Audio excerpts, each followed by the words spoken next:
Hello, everyone, and welcome to episode 21 of the Hall of Gamers podcast. This week, I'm joined by the massively unfunny, doesn't understand jokes, me, but Cameron's also here. How you doing, mate? Yeah, I'm less than pleased, but I am fine. Oh, mate, it's only going to get so much worse. Yeah. And of course, the best moderator and podcaster that anyone could ask for, Charlotte. Yep, I'm here. This week, well, we're doing a bit of a wrap up. This is going to be our last show for the year, or last live show for the year. We're going to be talking about some Game of the Year stuff, as literally every podcast on planet Earth does this time of the year. So, I mean, you know what we should have done? We should have waited till like mid-January and then done Game of the Year, and just been completely different to everybody else. I mean, that's what Giant Bomb does these days, right? They were just like, we got tired of having to rush these games out, so now we just do it in like mid-Jan or whatever. Once everyone's actually played all the games of the year, And get any last minute ones in December, right? yeah, it's like oh, I've got the holiday break to actually play some of the games that I missed, and it's like, actually, that sounds like a great idea. Doesn't really work for us because we just do nothing but play games, so we're super up to date, aren't we all? Yes. Yeah. All right, well, I guess without any further ado, let's get into a Christmas-themed song of the week. I don't want a lot of Chivos, there are just a few I need. I don't care about the ratio or what shows on my TA feed. I don't need to start all those stacks, be it xCloud or Windows 10. Title updates don't make me happy when they show up every day. I just want to get games done, more so I can play for fun. Still so much to do, all I want is a completion or two. This is Die Hard the musical, right? It's funny you should say that. I was listening to clips. I was watching YouTube clips of Die Hard the musical, trying to figure out if I could put it into our Fights Christmas action episode somewhere, but I couldn't quite get it to work. But no, it is not Die Hard the musical. That is honestly, for Christmas, all you need to do is watch Die Hard and then immediately watch, I think it's season 5, episode 1 of Bob's Burgers. Yeah. Yeah. I am so glad that Nikita convinced me straight after that night watching Die Hard to just watch that. It's a great episode. All right, so Cameron, okay, Charlotte, I assume you know. I'm assuming you must know what it is. Of course, that wasn't me avoiding the question. I know what it is. I just don't know who sings it. What? No, you are joking me right now. Santa Claus? I don't know. Oh my god. No, think of. Do you not even see the memes? There are so many memes. Oh my god. All I Want for Christmas Is You. Okay, that is the song. Yes. Yep. I'm Mariah Carey? At least. Yes. Thank you. Oh my god. Fuck for that. There's either going to be Mariah Carey or Michael Bublé. And yeah, it's definitely, yeah. I mean, okay, to be fair, those are the...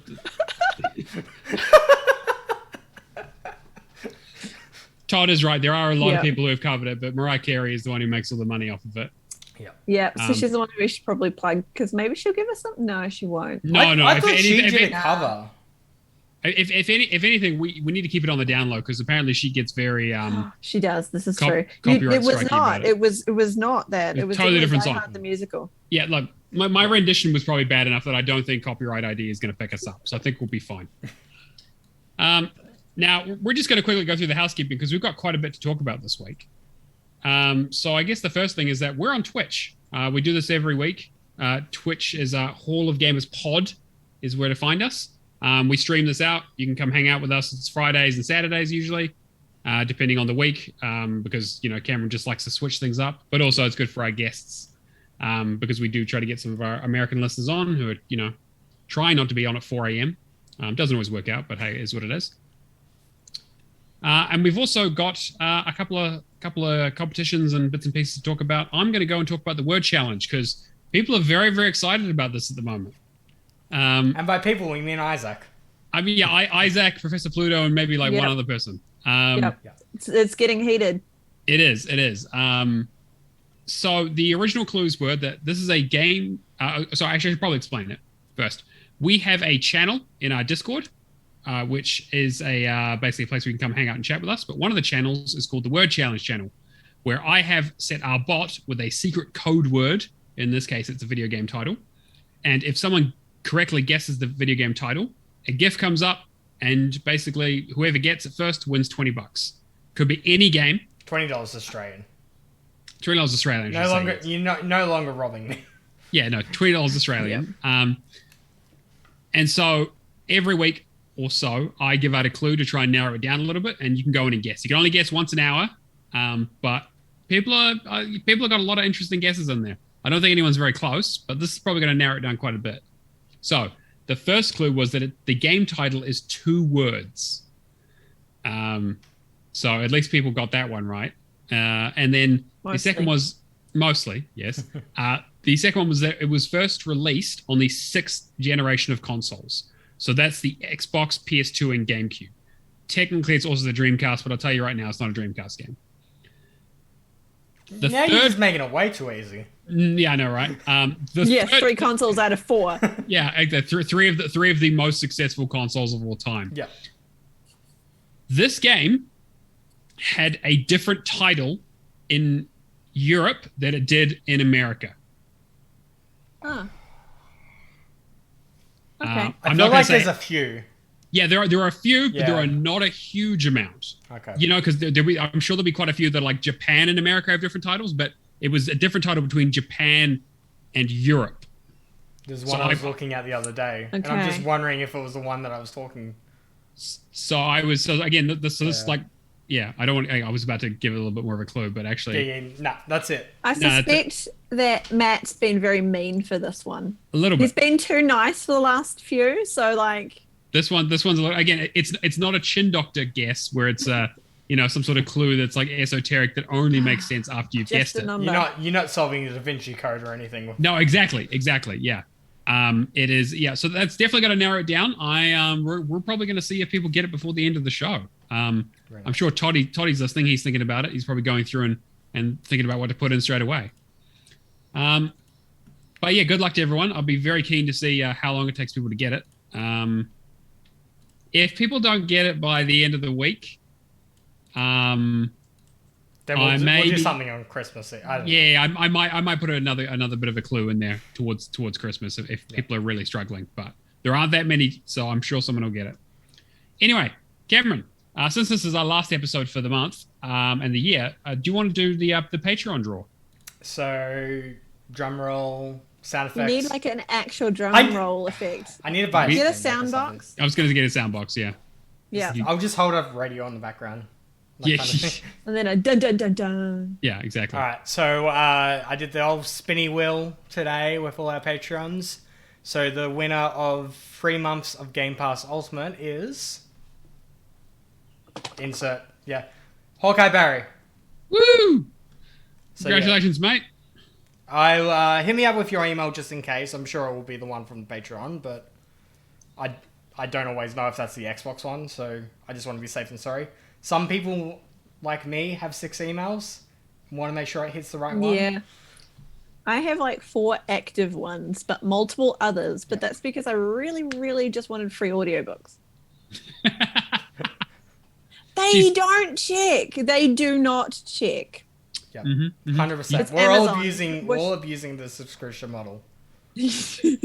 Like 3 month of Netflix if I'm a new member. I'm a new member every month. Oh no! Unbelievable. But yeah, hit me up, Hawkeye, and I will organize 3 months of Game Pass Ultimate for you. And then I'm pretty sure we'll just start the Patreon draw again in January. Yeah. We won't have this show until like the second week, but we'll have some kind of competition going. The week of the 10th, I think. Yeah, so we'll work Mariah Carey makes 600,000 to a 1 mil off royalties from that song every year. Sounds about right. Like every time I walk into a shop around Christmas, it's playing. So That's what I was gonna say. Charlotte's worked retail. I've worked retail. You cannot escape it. 100%. Well, I can now. Yeah. Well, no. Don't go into shops, and I just go to work. But while we're talking about Christmas, check the chat. Cool. Thanks. Bye. I'm just like, yeah, cool. First in, best audio dressed. Listeners, There are codes going up in chat. That is why you should always come and watch us live stream. Mm-hmm. Yeah. Yeah, just one time. Just one time we've got codes. Or it'll be the Discord or whatever. We'll talk Hey, about it's a that later special on. episode. It's fine. Yeah, Mm-hmm. 100%. Should we go into the Game of the Year award stuff? Yeah, let's give us a bit of an introduction. I want to hear your thoughts because have any of us watched this? Did you watch the Game Awards? I did not. No, neither. I plan to stream this and like put my thoughts with it. And then I got stuck on the last boss of Halo Infinite for like 3 hours on Legendary. And just because the checkpointing for that last boss fight is horrible, I tuned back over and I was just like, oh yeah, it's like 1240, 1250. Maybe that's not going to happen anymore, and I'll just do something with the podcast. Fair. That's fair. So basically, there was the Game Awards, Geoff Keighley's Game Awards, which is the hot event that happens at the end of the year where everyone gets together and votes for the wrong games. And so we had a few award categories. Cameron, did you have any particular you wanted to talk about? I was just going to quickly go through like all 30 quickly. Yeah. Because we're doing our own Game of the Year stuff, we'll go obviously from our number 5 to our number 1, but I think just starting off straight away for the actual Game of the Year awards. Wait, I had to have them in order? Well, Cool. Yeah. Okay. All right. I thought we'd just start off with Game of the Year. Yeah. So the options were Deathloop, It Takes Two, Metroid Dread, Psychonauts 2, Ratchet & Clank, and Resident Evil Village. Yeah, I think that's a pretty strong list, right? Yeah. I know that a lot of people were upset that Forza 5 was missing from the list. I can't say I'm super surprised that it is. Because I mean, again, there can only be 6 nominees, right? Like it's a hard, like these are all great games. Like, and it's only started being 6 nominees in the last 3-4 years. Like before it was 5, since they started doing the Game Awards outside of the sort of Spike TV stuff, yeah. And so It Takes Two was the sort of surprise winner of that. Yeah. Which I'm glad, because I definitely believe they deserve the recognition. But at the same time, I definitely think they deserve recognition. It's cool. It's a great game. But it wasn't my top pick. Yeah. No, like it's not even in. I mean, I'll tell you right now, it's not even in my my top 5. It is in my top 5, but that's because I'm really fussy this time. It's in my honorable mentions. Yeah. Yeah. See, I thought Psychonauts 2. Yeah. I out of that list. Yeah, actually, if I had to pick out of that list, probably would have been Psychonauts 2. Like a lot of people probably would have, Resident Evil Village was probably a close second for a lot of people. I think the only problem with Village though is like that Resident Evil formula is kind of being, like, I feel like sequels don't really. Yeah, I don't know. Done a bit too much. I don't know. I mean, like, I think really what Resident Evil suffers from is coming out too early in the year, right? That's always the classic. Yeah. The classic blunder. It's like, you release your game and it's like it didn't say Hitman 3 on that list, and this game came out and that game is amazing, and it came out in January because everyone forgot about it. Yeah. Like, I mean, out of those 6, I've played 2 of the 6, and I watched Resident Evil, someone else play it.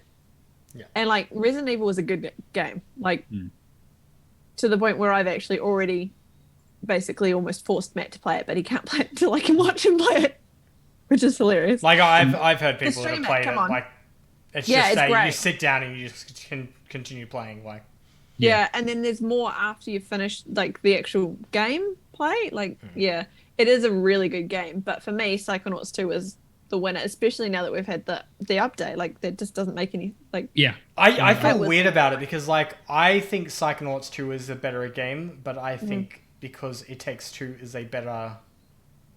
I think It Takes Two to me is a better experience. Oof. Like, I think if you had the right co-op partner, like, It Takes Two could be a better game than Psychonauts 2, but it depends on who you're playing. Like, it's weird because there's all those... I mean, Charlotte did have to play through it with me, so I can understand why she, like, probably put it, like, good. You understand the argument. Okay, I enjoyed playing it with Matt, because it was fun. If I had to play it on my own, I wouldn't have enjoyed it as much. Like, it was better as a co-op game, and I did enjoy it, Yeah. I just think Psychonauts 2 was better. I've- I liked the story, and it felt more. Yeah. It was more interesting to me. I preferred the story of Psychonauts 2, whereas there are bits of the story of It Takes Two that I was just like, like trying to make their child cry. Who purposefully tries to make their child cry? Because I was looking at that the whole time, and I'm just like, I think I said to Nikita after, if I'm like, if I ever do this to Percy, just fucking tell me off. Like, that's a real dick move. Like, they were terrible parents. I have some opinions about the game just in general, like overall is kind of where it sits, right? Like I think it's a really interesting experience, and I'm glad that like it's a really cool co-op thing that Charlotte and I got to play together. I love the games. Like the mini games were great. Yeah, and I like the changing and stuff, but we'll get more into our opinions on it as we get into our game of the year stuff. Yeah. Are there any other categories you wanted to highlight there? I'm gonna quickly just go through and like feel free to butt in and say like if you disagree with it. Best game direction was Deathloop. Yeah, I mean we will probably get the chance to play this next year, so we can really add our thoughts then. Best narrative, Marvel's Guardians of the Galaxy, which I have to agree with. Like, see, Life is Strange was in this one, and I was like, but I haven't played Guardians, but I've heard like, again, it's on my playlist. The best way to describe Guardians is like they take that feeling of the MCU Guardians movie, and that's just a 20 to 25 hour game. Like this is the best example I have of a single player game that has been like, it's like, no, we just want to make a good game. We don't want to worry about microtransactions. You're just here to have a really good single player experience, and that's it. Yeah, that's what I'm looking forward to. Yeah. From their best art direction, Deathloop. I disagree. I honestly thought it was going to go for The Artful Escape. Yeah, I would have thought so. But to be fair, Artful Escape is very niche. Yeah. Yeah. I can see it, but like The Artful Escape was so good. Yeah. And then continually being robbed as well. Best score in music, Near Replicant got it. Which Nier has, I mean, again, like the original Nier, which this game is based on, has some amazing music. So I can't say I'm surprised. Like it feels weird to me when it's gone like Guardians was in there, and I kind of feel like iffy about it because of licensed music and that. Licensed music, I feel like that's kind of cheating. What are the nominees? So, for Best Score in Music, it was The Artful Escape, Cyberpunk 2077, Deathloop, Guardians of the Galaxy, and Near Replicant. Yeah. And, like, I haven't played Cyberpunk more than, like, 20 minutes, but I have listened to the soundtrack, and some of that music in there is good. Like, there is one song that I think is, like, Johnny's theme or something like that. They have a YouTube version that's an hour long. It's amazing just to, like, if you want, like, a mellow vibe kind of song. But once again, like, it's really surprising Artful Escape didn't win to me. Yeah, again, I think that's like it's a niche. It's a niche game with a niche appeal in terms of both art style and music. Like the thing is, like I'm 100% in that niche. I live in that fucking niche. Like fucking rock space opera with fucking aliens and lasers and shit. It's like it's my jam. But I can understand why, like, it's like, like the Nier stuff is a bit more maybe interesting. It's a bit more orchestral and a bit more grand. Best audio design was Forza Horizon 5. Yeah, I can. That's well deserved. Makes sense, yeah.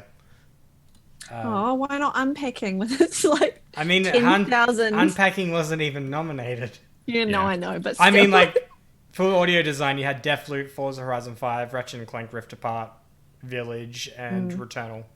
And yeah, I can't really comment on the other games. Best performance, and that was Maggie Robertson as Lady Dimitri. How do I pronounce it? Dimitri. Yeah. Which to me it was either going to be between her and I can't ever pronounce his name. The one from Breaking Bad. Giancarlo Esposito. Yeah, that's it. Apparently his performance in Far Cry 6 was not great. Okay. So, yeah. How did you feel about, like, Erica Mori, like Alex Chen for Life is Strange? I thought she was great. Like, I think, like, she gave a really good performance. But like it was good. Like it was solid all the way through. No weird bits. Like it worked out really well.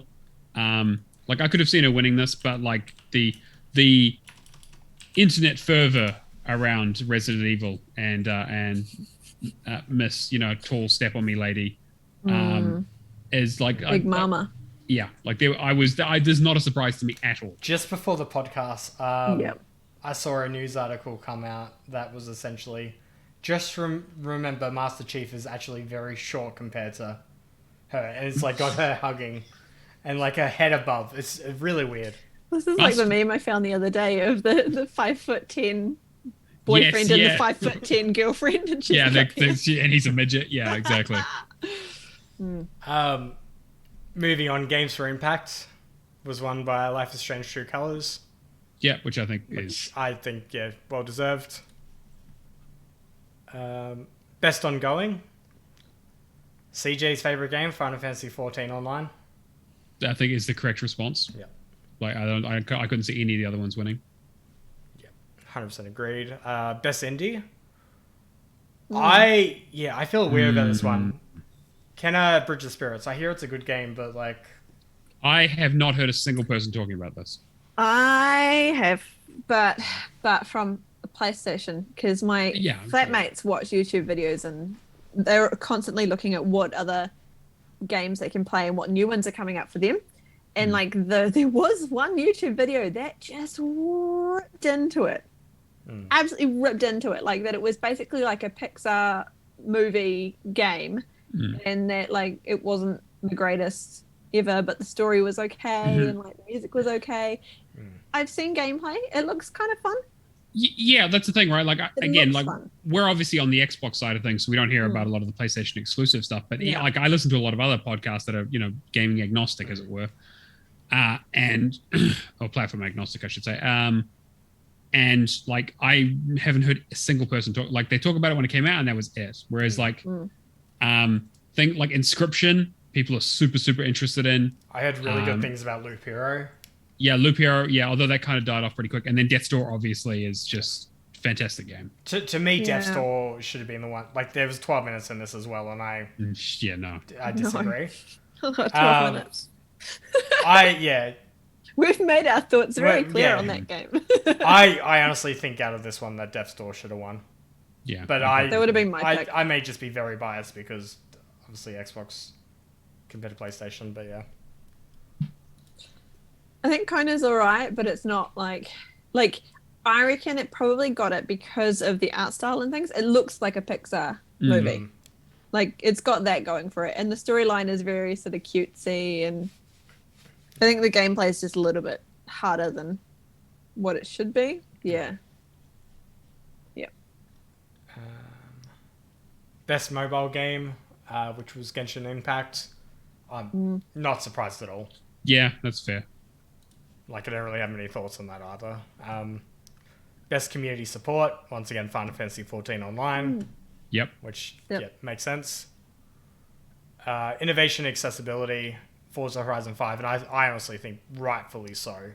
Yeah, there's not even a competition, really. Yeah, they, like, once they actually have that ESL patch in, like, I can't think of any other game in the industry that's done anything that forward-thinking. Best VR, AR, Resident Evil 4. Yep, I've heard really good things about that experience. Yep. Best action game, Returnal. Sure. So yeah, I haven't really heard anything past the launch about Returnal. Yeah, I get it. Again, that's another niche game where it was kind of the only thing out on the PS5 for a little bit. So a lot of people were playing it for a bit and then they moved on. Yeah. Okay. But looking at the rest of this list, I would say it kind of makes sense. Like the only other one might be Deathloop, but that's won so many other awards that I imagine that it probably got moved around a bit. I honestly think out of all these, like Chivalry 2. But yeah, I played it and it is such a fun experience. I think the thing with Chivalry 2 is that it being a multiplayer only experience, I think maybe probably lessens the impact of it. Yeah, cuts the legs out a little bit, Yeah. Also, we should probably mention that like the voting for this was done by 103 different personalities and publications. including, so you got like people like you got your sort of IGNs and that sort of stuff, but you've also got like streamers and other like online personalities, content creators, right? So it's not just going to be, you know, your reviewers. It's going to be, you know, people who have played a lot of these games on stream and that kind of stuff. So that's going to impact the voting. Yeah, that's actually pretty cool though. Yeah, I'm pretty sure like Alana Pierce has a really good breakdown of like how it actually all works. One of her latest videos, or like last month. Best action adventure, Metroid Dread. I've only seen like 10 minutes of gameplay, and every single person I've seen talking about this game loved it. Yeah. They said it was short and it was you know, frustrating in some parts, but like isn't that Metroid though? Like, a little bit. Like they changed some stuff in there to make it a bit more. It's like, I don't want to get into it, but yeah, it's I can understand that. I still think that Psychonauts 2 is probably a better choice, but I'm also biased because I love Psychonauts. But like I'm a huge Metroid fan. I just haven't played Dread, but yeah, like I love Super Metroid and I love the 2D ones and the 3D ones. So I don't think I've ever played a Metroid game. It's just something I need to jump onto. You got like quite a few options, especially with the remakes and stuff that they've done over the years. No. Best role playing, Tales of Arise. I'm sure Mike would be ecstatic about that. I think the only other real competition there is Scarlet Nexus. Yeah, I would agree. I need to play Scarlet Nexus over the holidays. Kyle loves it. It's on my list. On my list, yeah. We'll play it for you, Kyle. Eventually, we'll play it for you. Just for Kyle. Yeah. Best fighting game, Guilty Gear Strive. I'll take their word for it. Yeah, I have never heard of anything about this game whatsoever. I heard people aren't super. Well, again, what the fuck do I know? The fighting game community is like the speedrunning community, full of furries. I mean, out of all these, like, just based on how much Red has said about Demon Slayer, like, I was. Demon Slayer is good, but it's very much more. It's more of the same. Like it is. They basically remade the Naruto games with a Demon Slayer skin, and they did a really really good job of it. But it's a very very simple game for the most part. Best family, It Takes Two. Yeah. So okay. Yeah. That's I feel conflicted. It's a little bit weird. Hang on. Yeah. Right. Yeah. Right. Best family. Yeah. Right. It's like I had to like process that for a second and go, wait, hang on. Jeez, imagine I don't like that. Imagine if you're playing this with your kid. I mean, like, I think more of it is about like accessibility and like, you know, the sort of art style and being able to get into it and having a variety of stuff. And making little Sally cry. I guess the child would, like, if you're playing it with your kid's not necessarily going to remember. Yeah, that game's fun. It depends. Like, if you're playing with, like, a 10-year-old. Yeah, true. It's just, I think it comes down to context. But, like, the rest of these games, and, like, Nintendo does family party games really well. I can see it for the mini games inside the game. I can see that. Yeah. And, like, part of the story, but not the story. No, the story is my biggest problem with it. Yeah, same. Like, it's weird. Like, it has a more mature story. This is like 12 minutes where, like, the game is great. Playing the game was actually pretty decent, but the story, not. I don't think the genre fits the... I wouldn't give this to, like, a 10-year-old and say, like... No. Especially not my daughter. Yeah, exactly. I would only really play this as an adult. Like, I would not put kids to play this game. Kind of fucked. Yeah. What's next? All right. Yeah. Next one, Best Sim Strategy, Age of Empires 4. Yep. Rightfully so. Actually, the only one I would say that could compete with this is Flight Sim. But that's not. But the thing is, that's not a strategy game, and it's not a turn-based simulation either. It shouldn't be. It's a simulator. It's a simulator, right? But it's not a strategy game. You know, it's not real time. Yeah, but it's sim/strategy. Do they have to be the same? He's getting too technical. Best game focused on real time or turn-based simulation strategy gameplay, irrespective of platform. Okay. That's what it says. That's best sport/racing. Forza Horizon 5. Fair. Yeah. I mean, was there actually any other choice? I mean, Hot Wheels is probably a close second. I mean, Hot Wheels is really Apparently it's good. quite good. Racing, Yeah. racing. Out of this list, I played Forza Horizon 5, I played Hot Wheels Unleashed, and I played Riders Republic. And I think they're all amazing games, but like Forza Horizon's gonna win. Yeah. Like full stop for that. Best multiplayer, It Takes Two. Yeah, only because I guess because Halo didn't get in there. Because that would have won hands down. Yeah. I feel conflicted with this one too. I think Knockout City should go to a bit more recognition. It was a game earlier in the year that I actually really loved, but yeah. But have you gone back to it? I haven't because I've got nobody to play with at the moment. It's the problem with multiplayer games. You want people to play it with. Wasn't that what you were talking about at the start? Where like it got heaps of hype and it was everyone was playing it, and then It was really fun when people were playing it, and then the only person that was playing it was Terra, and he lives on the other side of the world, so it was like 400 to 500 ping. So I guess what you're saying is that how could it be a good multiplayer game if no one wants to play it? Just putting it out there, mate. Right, just cool. you know. Yeah, it's fine. Whoops. Content creator of the year. I don't care. It's Dream. Dream, and he's a cheat anyway. So whatever. Dreams. Yeah. Add our thoughts about speedrunning Minecraft. Yeah, exactly. Best debut energy. Kenna Bridge Spirits as well. Ugh, no. Forgotten City is definitely it should have been Forgotten City, and if you haven't had the chance already, go and watch the No Clip documentary on it. It's amazing. Yeah, and like Aussie Studio as well. So, merely going to support them. Other than that, a Yaffle Escape. Yaffle Escape, yeah. I but the Yaffle Escape already won awards this year, so. Yeah, and I just like as much as I like the Yaffle Escape, you do literally just walk from left to right and see the story, and it is really short. It's really short and really straightforward, and like I love the aesthetic, but the game is not what I'm there for. Did you play Sable at all? I did not. Yeah. Not yet. I heard it was very buggy. Yeah, I have it installed, but I'm waiting. Yeah, I'm not. To me, it's been very buggy, so I would probably say wait off. I'm holding on. Yeah, hopefully, yeah. I might check it. Like, it might be a leaving Game Pass game. Yeah, might ballot it. Yeah.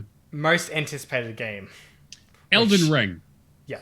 There is. I mean, obviously Elden Ring. Holy shit! Have you seen what people are like about this? And this is true of like any time a Dark Souls from Software game gets talked about. But this with like the whole George R. R. Martin thing and it being delayed and then disappearing for a while and people like losing their shit. Like, yeah, obviously. Even I'm fucking hyped for this. I'm really even interested. got finished. Yeah, exactly. You can't finish his own books. Yeah. Yeah, he's gonna die before he finishes that book. Oh, he's never gonna finish that book.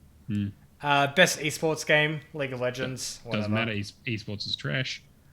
Best esports athlete, Simple. See previous category. Esports team, let's again move on. See the previous category. Coach, Yep, same category. Event, League of Legends World Championship 2021. It was like the only one that happened, right? I've never heard of these. Valorant Champions Tour, PUBG, PGL Major, Stockholm 2021. I know them all. I know them all from a betting perspective, but for esports, but otherwise. But that's the 30. Quickly should just touch base. There was a few game trailers at the show. I can only think of. I haven't got them listed in front of me, but I can only think of Alan Wake 2 off the top of my head, and Plague Tale 2. Plague Tale 2 and Wonder Woman. Requiem. Yeah. Oh, yeah, Wonder Woman, right? Yes, I forgot about that. Yeah. But yeah, there's a few things shown. What was it? There was something there that was like, oh, that's it. Space Marine 2. Where the fuck did that come from?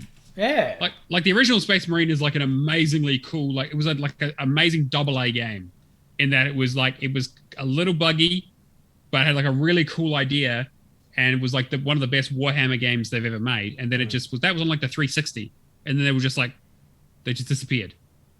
And here they are like 100 years later.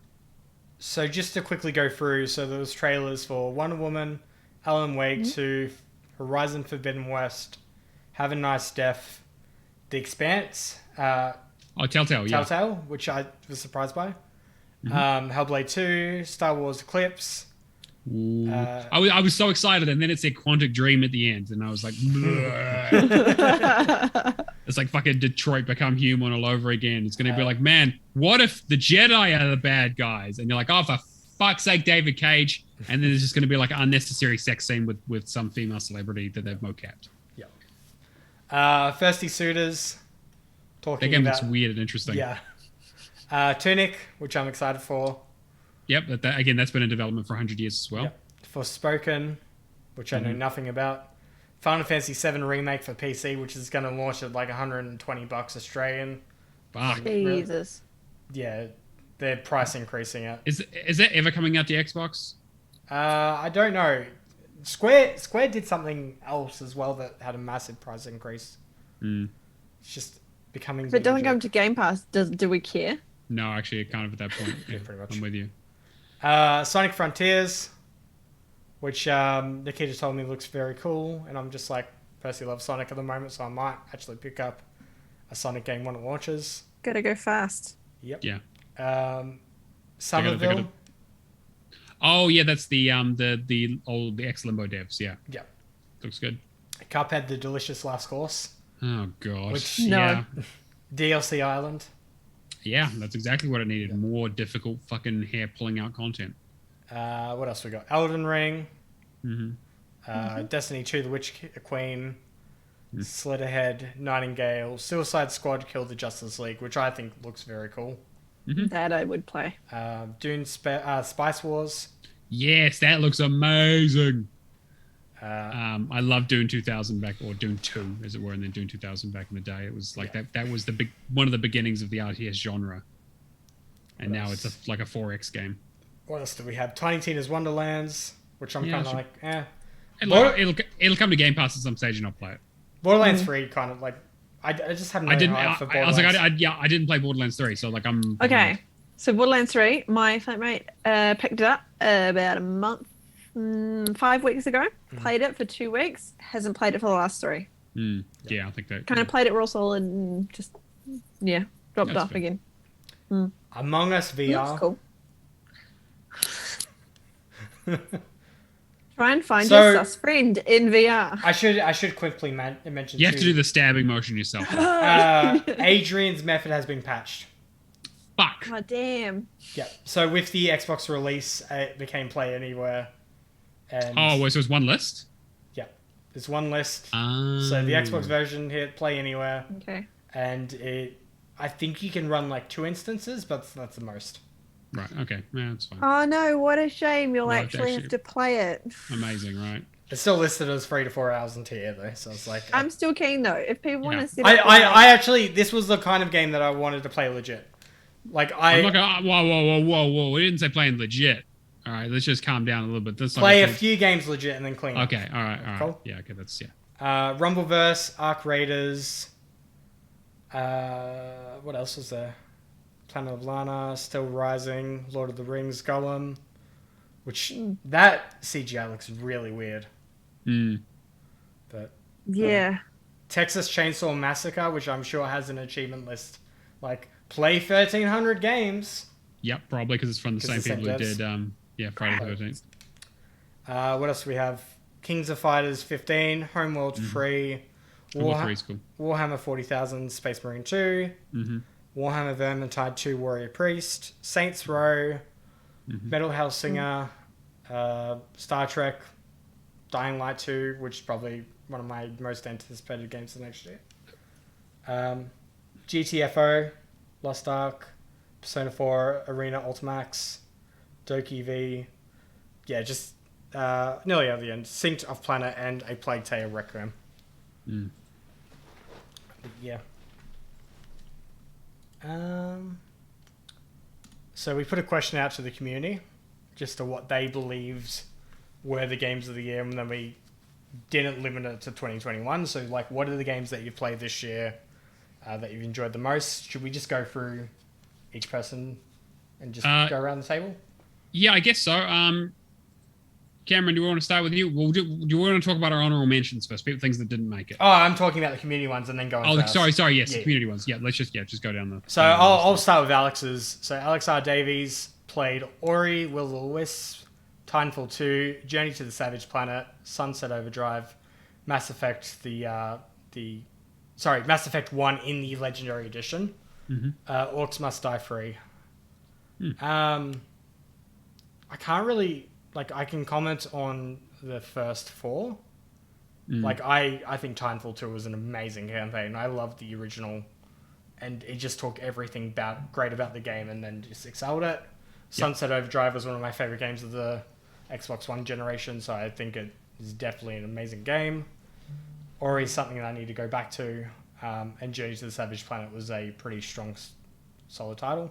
Yeah, it was really good. And Mass Effect 1's great. Yeah, Mass Effect I do want to, I picked up the trilogy, I do want to play at one point, and the only one that I've played that I've actually been interested in is 1, so yeah. We've got Mad Rocketansky, Nick, has just said GTA trilogy. So we're just going to ignore all of his further responses. Yeah. Because he clearly doesn't know what the fuck he's on about.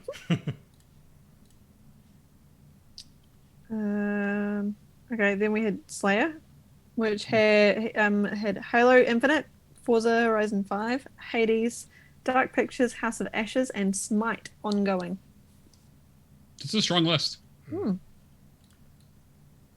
Yeah, we've got some new viewers. Just give me 2 seconds. It's alright. Cool. I've got 2 screens on. Guys, if you're after an Xbox code, there is one in chat right now. Feel free to take it. Alright, cool. Sorry, we were up to Michael. Yep. So Michael KV played Age of Empires 2, Cyberpunk, Baldur's Gate, and Diablo 2 Remaster. I have to agree, Age of Empires 2 is one of my favorite games of all time. It is the one game that got me into RTSs the most. Yeah, Cyberpunk's an interesting choice. Yeah. Although it has gotten better over the many updates it's had. Some people have had a good experience with it. Yeah, just not most of them. Just not everybody. Yeah. Like the people that got refunds. Yeah, true. Yeah, they had a really good experience. Yeah. Put the money right back in their pocket. And Baldur's Gate, that's an amazing one to go back to. I've been thinking about it because it's the collection, and it's a massively long game. It's 100 to 150 hours easy. But the nostalgia is strong, and those old sort of CRPGs from back in the day, like that and Planescape Torment and Icewind Dale and all that sort of stuff. If only I had the time. Professor Pluto, Alex, has said Life is Strange True Colors, Zombie Army 4, Dead War, Dodgeball Academia, The Medium, Simulacra, and 12 Minutes. I played most of these actually, and it's an interesting mix of a list. I guess he couldn't find a good way of getting Rocket League on there as well, but Rocket League every year. Yeah, look, exactly. You started off strong. Life is Strange True Colors. You guys have said amazing stuff about. Yep, great game. Zombie Army 4, you've been playing with him though, right? I really enjoy it, but it is more Zombie Army. It's right. I really got my fill. I got my fill with the original trilogy and then Strange Brigade. Rebellion just added more achievements yesterday as well. It's please, I enjoy the game, but I just want to complete it, and then can you not add any more?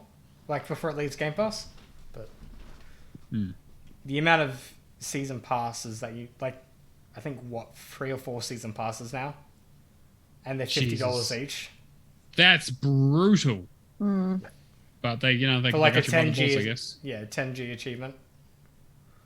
That's unbelievable. But they know their market, I guess.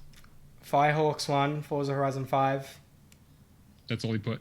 Yeah, just that. Just I have to agree. It is a pretty solid game. Which is weird because Firehawk plays a lot of stuff, so I'm surprised that he only had one game. But maybe it's because he plays a lot of stuff that he only put one. Yeah, fair. Yeah. Charlotte, you want to read the next one? Yeah, and then we had MC Panda Gamers. Panda put Hitman 2016. It's just Suit Larry Wet Dreams Dry once, twice. Sorry. Call of Duty Black Ops 3, 360. Oh no! Oh, yep. Just Cause 2 Japan I've got that in the backlog. and Deponia. Deponia is great. I will have to say Call of Duty Black Ops 3 is my most proud completion of the year. Because it is essentially Gears, but like without the whole, the whole perception of having a seriously achievement and an avatar to go along with it, or whatever.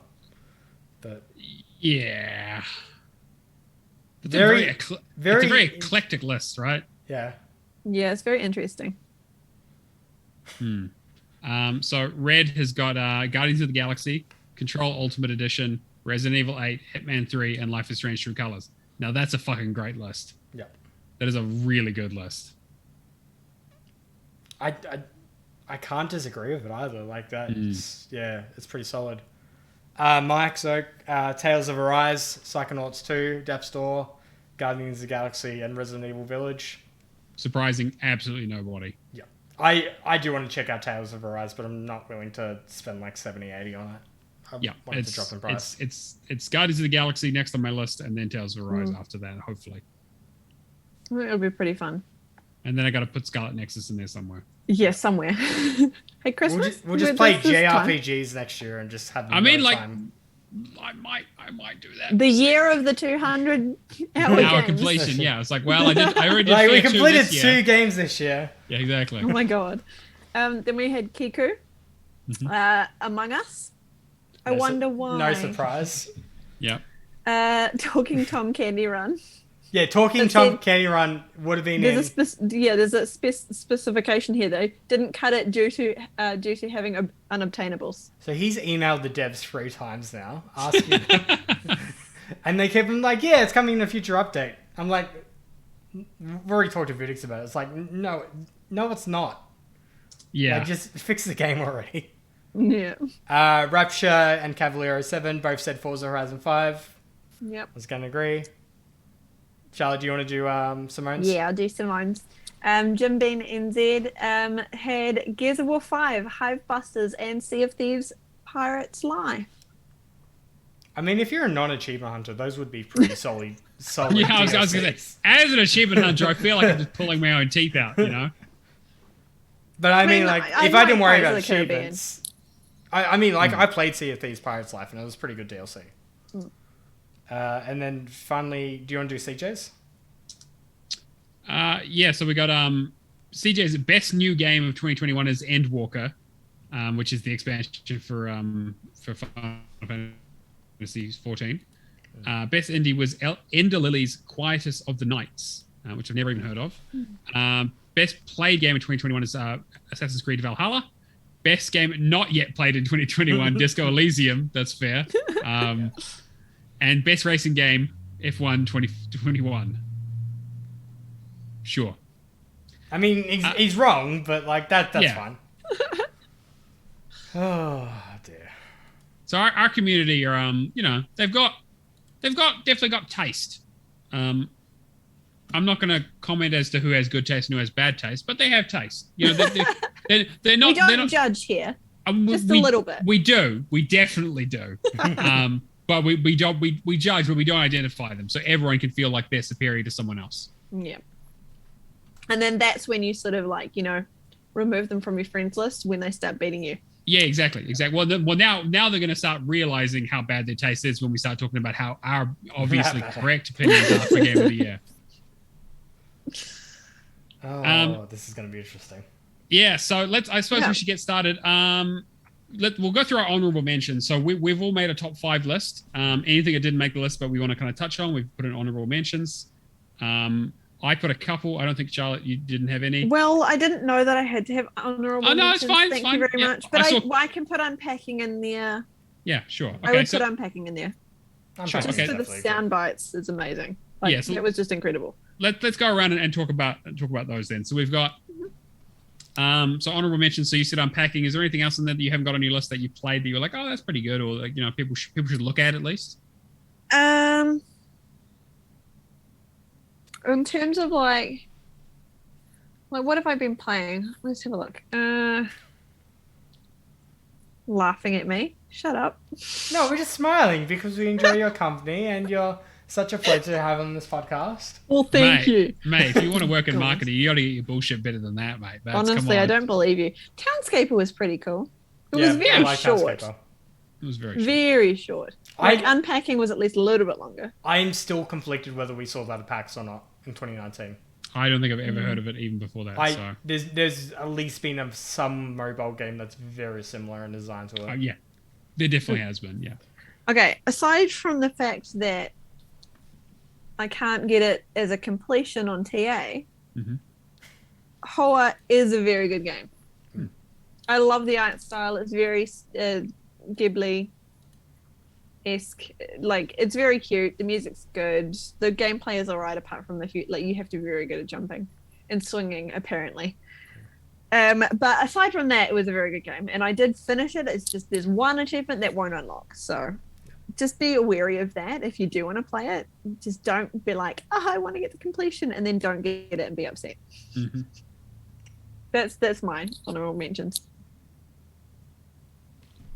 You want to go next, Matt, or? Yeah, I can go next. So I've got a few. So my honorable mentions are Little Nightmares 2. It was a nice sort of surprise. I really enjoyed the first game, and I feel like this game just kind of encapsulated what was good about it and just expanded on it. They also took out the bullshit no death achievement. And it's a really cool game that it came out in January. Not a huge amount of people played it, but if you have any kind of interest in sort of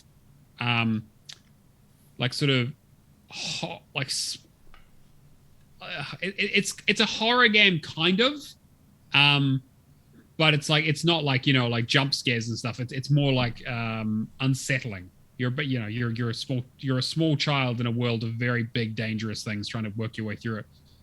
A lot of weird body horror and that kind of very creepy. I put Death's Door on here just because it was well made, even if it didn't click with me as much as I was hoping.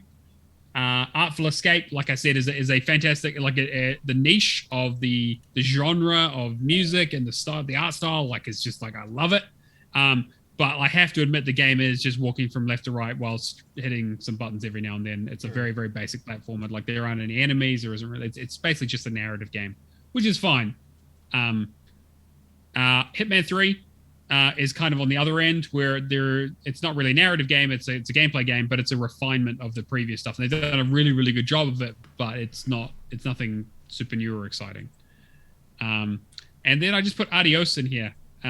Because it was one of the more interesting games I played this year, where you play a pig farmer who works for the mob, as you could probably imagine what a pig farmer for the mob ends up doing, who decides that he wants out of the life, and he talks with his sort of mob contact about why he wants to do that, and talks a bit about his history and that kind of stuff. And it's a very short game, but yeah, I would definitely recommend people check it out. It's especially if you're into that sort of more narrative style. Low poly, just kind of, it's just an experience. Yeah. Cameron, what about you? So with me, Age of Empires 4. It didn't quite scratch the itch of Age of Empires 2, but it's still a really good Age game that I'm pretty sure I might have mentioned on the Xbox cast the other day. That does that History Channel vibe. The video beforehand explaining what you're doing, why this event happened in history, having the gameplay.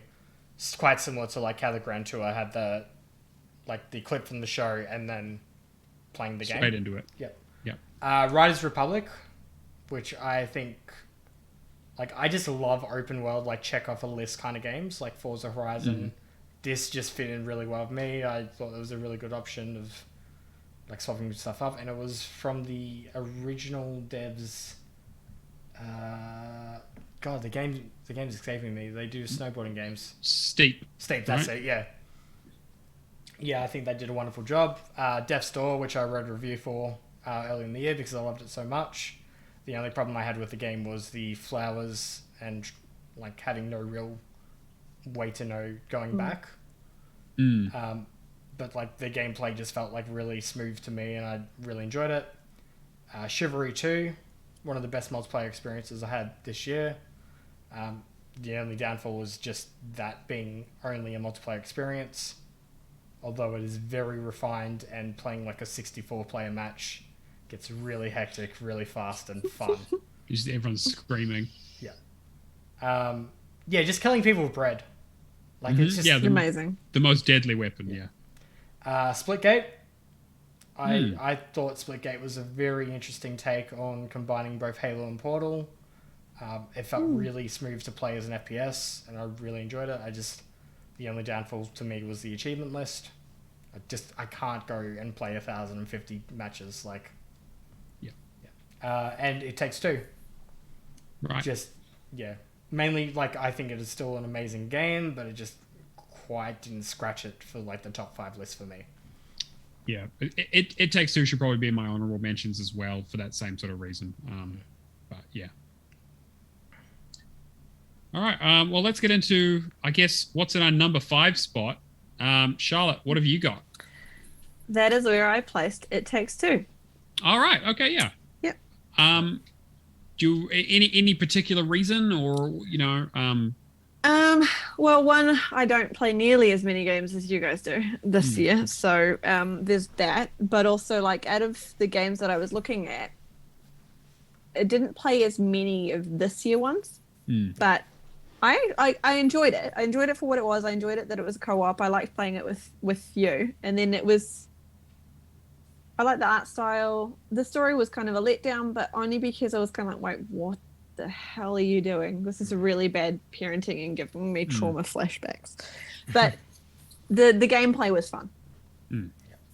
Yeah, and making jokes the whole way through was entertaining, and yeah, that's where it sort of if it's in my top 5. Yeah, that's fair. Yeah. Cameron, where are you in your top 5, mate? Forgotten City. I think it was a really good. I think the story of it was really good. The combat was serviceable. It didn't really need to be in there, but just the conversations with the people led to most of this will be covered in the spoiler cast, so I won't go into it too much. Yeah. So just saying that Cameron and I have recorded a spoiler cast that we'll be putting out over the holidays of Forgotten City, because we both really, really enjoyed it and had a lot to talk about in it. So go and play that, and then listen to us talk about it, and then go watch the documentary that NoClip put out. There's a lot to it, and the thinking behind it is so interesting. Yep. I feel like once I get past the place that I'm stuck, I'll enjoy it more. Yep. Yeah. Oh, yeah. But yeah, I found it really enjoyable. It was one of the best games I played this year. Agreed. Yeah. And then I guess my number 5, to anyone who's been listening won't be a surprise, but to anyone who's trying to think of something has probably never even heard of it. AI: The Somnium Files. One of the most interesting games I've ever played. It's fucking batshit insane, and I loved it. It was so good. It was so ridiculous. I got mood whiplash every 5 seconds because they went from serious to horny to funny to really, really dark to the weird sci-fi shit to just going into people's dreams, and then it's madness. It's absolute madness. And I can't wait for the sequel. It did technically come out last year for PC, I think, but this is the first year, and I'd never even heard of it. But yeah, highly recommend it. It's on Game Pass. Go and check it out. It is a narrative game, so you're going to be sitting there. You can explore around the screen to get clues, and then you use it for dialogue, and that's pretty much the whole game. It's very, very straightforward. But yeah, it's super crazy and interesting, and just takes turns left, right, and center. I'm assuming that's not on either of your guys' list. No. I haven't played it yet. It's installed. It's there ready. I've just, because I'm trying to get my 50, I'm trying to do games that are not overly long, but I think it's probably going to be one I'll do next week. Do you reckon that would be a good game to do with handheld, cloud gaming? Yes, actually, yeah, it would be fantastic for that, because there's no. Yeah, it's a good one to take with you. And it's a good one to experience with, like, it would be a pretty good stream game as well, I think, as long as you've got an audience that quite likes narrative, because it's all just kind of just, or potentially wanted to like help you choose things. Yeah, exactly. Kind of gives you some clues and some ideas. Yeah. And the nice thing is that it has a really good chat to select, so there are no missable achievements. You can just go back and do it. Or just put me in the chat and I'll just troll you. Yeah, also that, yes. You wait, like I'm so keen to. I found out Bloodshaw released for Xbox. So did it? I'm keen to stream that. Amazing. Yeah, so I guess we're on number 4 now. Charlotte, what have you got? Okay, I think this is where I would put Omno. Okay, yeah. Yeah. Yeah. Because that was one I played when I, like, early on when I first got my Xbox, and I freaking loved it. Like, it was just enough difficulty that I wasn't, like, getting pissed off with it and, like, feeling like I was a terrible gamer. Like, it was enough difficulty that it was just enjoyable. And the music was great, and, like, you got to, like, surf around with penguins and otters, and I loved it. It was really, really fun. Just nice, easy game, fun, cute. It caught me off guard, like, when I started streaming it, to how enjoyable it was. Like, I wasn't expecting, like, to finish that game, like, that night. Yeah. Yeah, and it's not long, but it's enough that you, like, it's like 3 or 4 hours. Yeah. It's perfect, like, one-nighter. I had a really good time with it as well. It's not super innovative or anything, but it has like a really nice art style, good difficulty curve, right amount of content, doesn't overstay its welcome. One dev, which I always pay respect to that. Yeah, because you know it's that person's vision. Like, everything that is in that game has been specifically crafted by that individual. Yeah. I wonder if he's going to do a sequel. Well, he also is very active on Twitter as well, and, like, even responded to one of my tweets about it. So, like, really involved with his game, which I love. Like, I think that's great. If you're going to put something out there, it's awesome that you're going to then, like, be involved with the fans. It's the one thing I miss about PAX, is, like, us actually being able to go with the indies and have conversations with people that are actually working on the game. Yeah. And aren't just pushing people through a demo. Exactly, yeah. So, Cameron, what was your number 4? Mine's kind of like the cheat answer, because this released in June of last year, but I believe it hit Game Pass this year, and it was Yes Your Grace. Okay, yeah, I think I played that this year as well. I honestly think it is the best narrative experience I've had all year, and it's the only game that I can think of in recent memory that's, like, left me, like, gut punched emotionally after. And for an 8-bit game to do that takes some really strong narrative, like some really strong writing. Yeah, that's what I was going to say. Is, like, I've played games that I've worked better with the narrative, and I've enjoyed more, but I have, like, there are very few games that I've played that can do so much with so little. Like, that game is very minimalist, and it does a lot of really hard work in its narrative, and, you know, it's supported by a couple other things, but, like, it is really about the story and the decisions you make in that game. Like, if I was to recommend, like, one game that you must play in Game Pass at the moment, I would say Yes Your Grace is the standout. Not Serious Sam 4? I haven't got around to Serious Sam 4 yet. It's pretty good. I do plan to. But yeah, like, the only criticism I probably have of the game is the war time scenarios. Yeah. I mean, like, they have to have something, right, to draw the plot line. Like, my kind of issue, my only real issue with that game was the sort of slight lack of variety in what you actually do. I understand that the idea is that the main thing you're doing is making decisions, right? Yeah. That's the but I really wish there'd been a bit more in terms of, like, variety of decisions or variety of gameplay, or, like, just a little bit. I'm not like Kingdoms, 2 Crowns, or, like, that level of, like, but, like, something just a little bit more. But I loved it. Yeah, I'm really enjoying it. I'm still only halfway through the first story, but, like, I still really enjoy it. You get to that bit, and then it feels like somebody's just punched you square in the face. Well, it's technically already been spoiled for me, but whatever, it's fine. Well, who spoiled it? You did. You did. I didn't say what happened. Anyway. Okay. Anyway, moving on. Cool. So my number 4 is The Forgotten City. So again, not much more to say about that. But yeah, that was I absolutely loved it. I'm really glad that Cameron recommended it because it was exactly what I wanted to play. And it coming to Game Pass is just I finished it in one sitting. If you're a mythology nerd, like just jump on it. If you like, it's like if you like mysteries, if you like mythology, if you like history, if you like conversation trees. Like there's like quite a bit to it. If you like, fast, high octane, fast combat, not so much. But yeah. Charlotte, what was your number 3? Number 3 is The Artful Escape. Mm-hmm. Which, like, if you've heard me talk about it when it first came out, I jumped on it straight away because I'd seen a trailer for it, and I played it all in one sitting. And I'm not good at doing that. So don't ever look at my gameplay times, ever. Just trust me, don't do it. You'll cry. I'm notorious for putting games on idle and just leaving them and then going and doing other things and coming back. I struggle to sit and concentrate on something for more than like an hour. Yeah. So for me to then sit and play The Artful Escape for as long as I did till the very end, and it had me the whole entire time, is incredible. Like, I loved the music. I liked the fact that I could customize my outfit and call myself the villainous Char. Like, that made me happy. The music parts were great. Being able to jump and then like have the double jump involved, and like, I thought it was fantastic. Art was fantastic. Was I the only person to call myself the Mighty Boosh?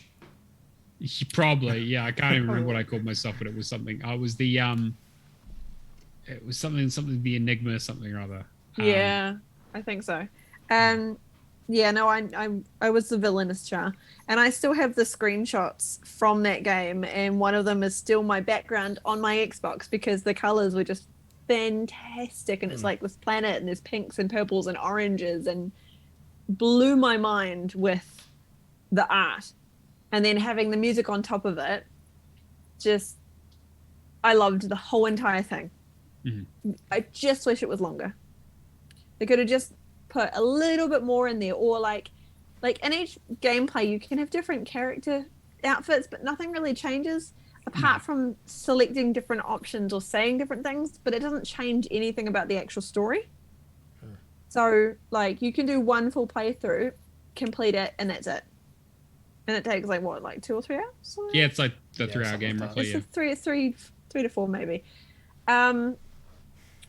Yeah, that's my only criticisms about it, is that one, it could be slightly longer. Like you could have extended the game sections where you have to tap the buttons for the music sections just a little bit longer.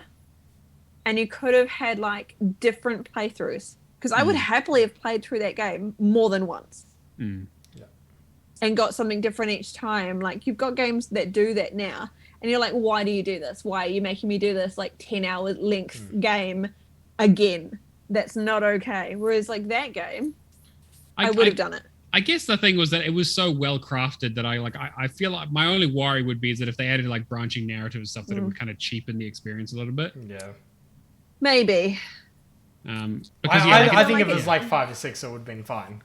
Yeah. Like just give us either extend the main game out to 5 or 6 hours. If there was a bit more to it, do like a second playthrough where you have to choose like have one playthrough where you pick all of the good options, and then have another playthrough where you have to pick all the bad options and be like the total asshole. It's hard though, because at the same time, like you don't want to just put filler in the game for the sake of filler. Yeah, absolutely. And like they didn't have much filler at all. Like it was none basically. It was just none. It was solid, and everything was important to the storyline. Like every single dialogue option was important. Just slightly different wording was all it was. Yeah. But yeah, that was my number 3.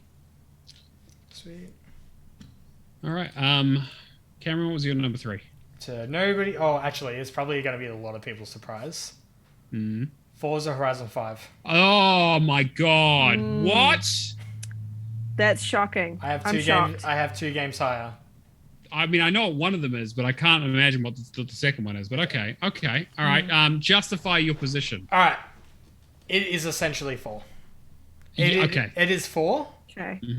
At the end of... Sorry, it is 4 at end of life with all the quality updates and all that. It still feels good, but it feels weird to say there's something that sits better with me about the UK setting than it does Mexico. Like, I feel a lot weirder about this map compared to 4. I think 4 was the perfect game. This doesn't feel like a step back. More lateral. But, yeah, it's like just... we've perfected the formula, we're just traveling that line now. And even then, like, I'm purely talking about, like, launch, spending, like, the 70 hours in the first week. As soon as that update came, it broke the game, so... There are still problems with the game, right? The multiplayer is completely busted. Like, it's still... Yeah, there are still issues with it that I can understand would frustrate a lot of people, especially who are excited about it. It might just be the fact, too, that one achievement has me waiting. And I kind of just, like, want to get it done so I can just uninstall it off my hard drive and just wait till the DLC hits. Yeah. But... I don't know, like, it is a really good game, and I'm glad everybody's loved it as much as they have, but it feels like more of the same. Which isn't always a bad thing, but I kind of... There's just something more that I need. No, that's fair. That's fair. Yeah. All right, well, I suppose we should get to my number 3 then. Which is Hades.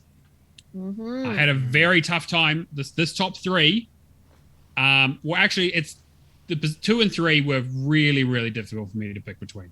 Yeah. So I put Hades to 3 instead of 2 because Hades is the put game. You to sleep like Plomer. Yeah, so we talked about this in the Xbox cast, right? But I put over 60 hours in the space of about 4 days into Hades. I barely slept. I also worked in the middle of there, so it was all just not sleeping time, basically. And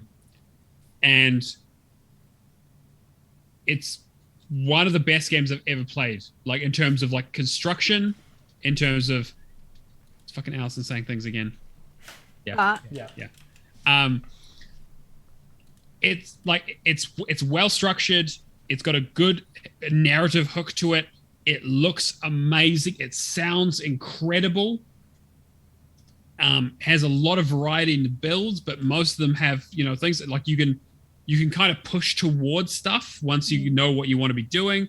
It has a good level of challenge. The accessibility option with the God mode stuff is a really, really nice touch. My only real problems with it are the fact that it is the same 5 levels, right? Like, it's the same 5 levels and the same 5 bosses.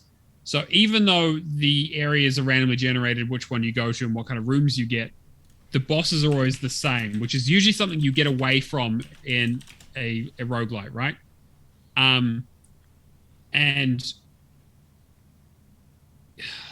like, it's usually like, I was like, oh, what boss am I going to get? And like, on the one hand, that can be fucking annoying because you can get screwed over. On the other hand, it's like, sometimes it's nice to have a bit more variety. So like, this game is kind of like a roguelike light in that it takes a lot of the stuff that I wouldn't like out of those games.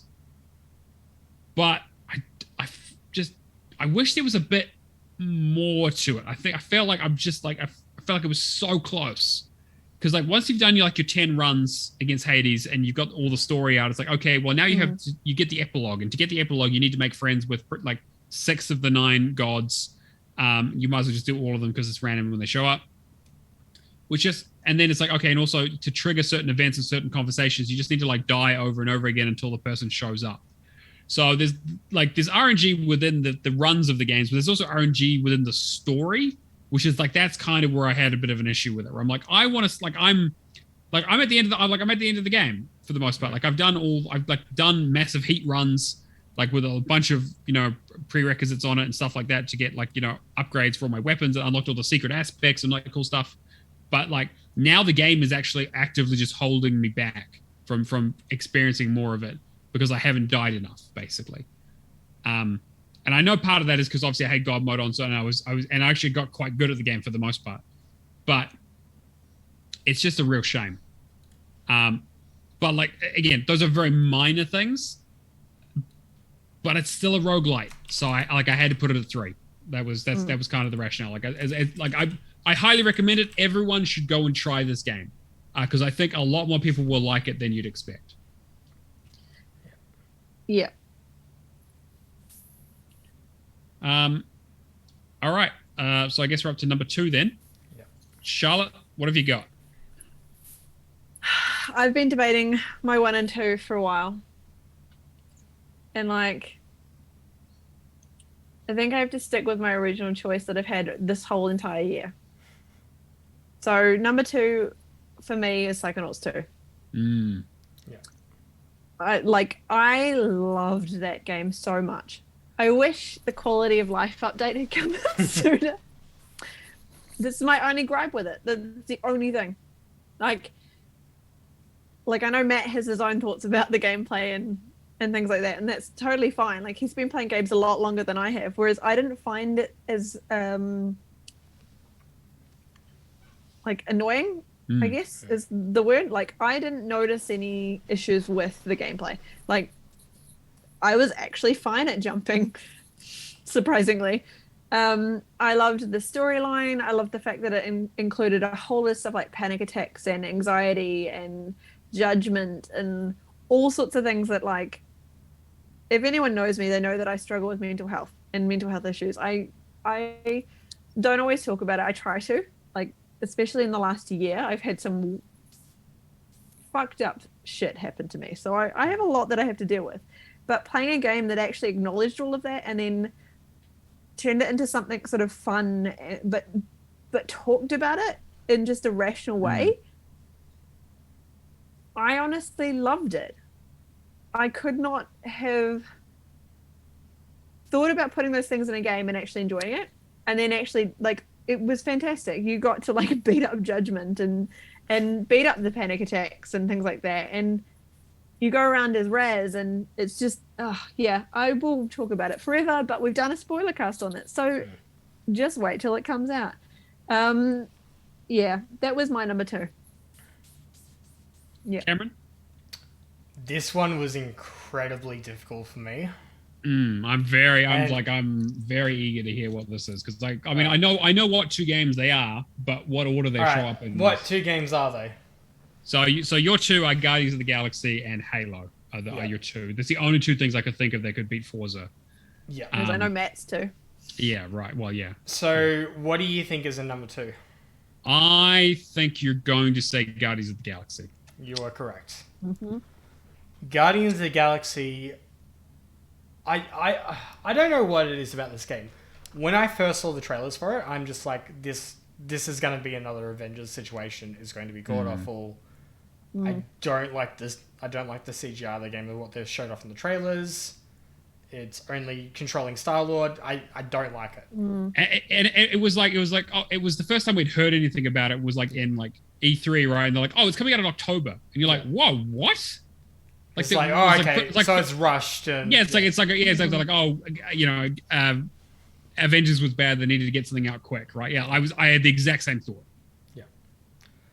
Then I had my EB trade in the middle of the year, and I ended up getting like $400 worth of credit left, and I'm just like, you know what? I'm going to treat myself. I've heard some really good reviews come out, like, and I think it was just 2 days after the game launched. I'm like, you know what? I don't do this often. I've just got $400 now. I'm going to put $100 down and buy Guardians and play it through. Saying that, I've done 3/4 of the story because when Forza Age of Empires and that came out, I got distracted, which I knew was going to... As soon as Forza happens, nothing else has a chance. Mm-hmm. Yeah? Because I need to check out Forza. There's no question about it. Guardians better for me, because this is essentially the exact same. I was watching the MCU Guardians of the Galaxy kind of crew. That kind of interactivity between them, the communication, the gameplay is like a 9 out of 10 for me.